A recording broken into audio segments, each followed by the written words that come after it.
Copilot allows you to combine the input from two controllers so that two people can play as one.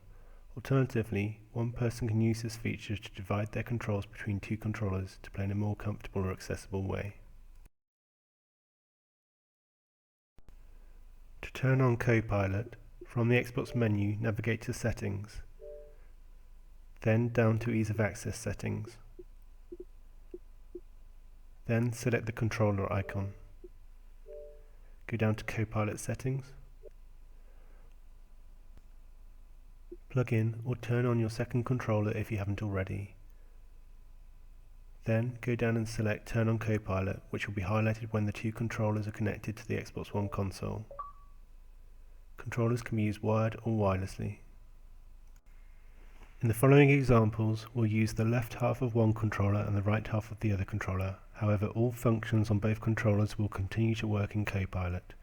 The controls on these controllers could either be split between two players or between different parts of the body for one player. As an example, one controller could be used in the left hand and one controller in the right hand, or the joystick on one of the controllers could be used with the chin and the other controller could be used in the hands if either of these were a more comfortable way to play.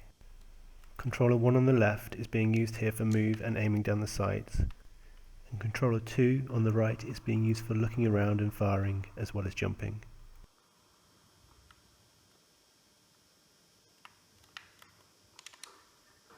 Controller 1 here is used for direction and controller 2 for pass and shoot.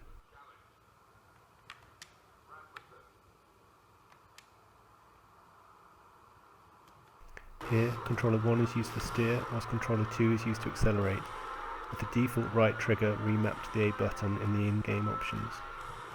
If your game doesn't allow button remapping, you can use the button mapping feature on the Xbox One console to move and split the controls between the two controllers in a way which suits you.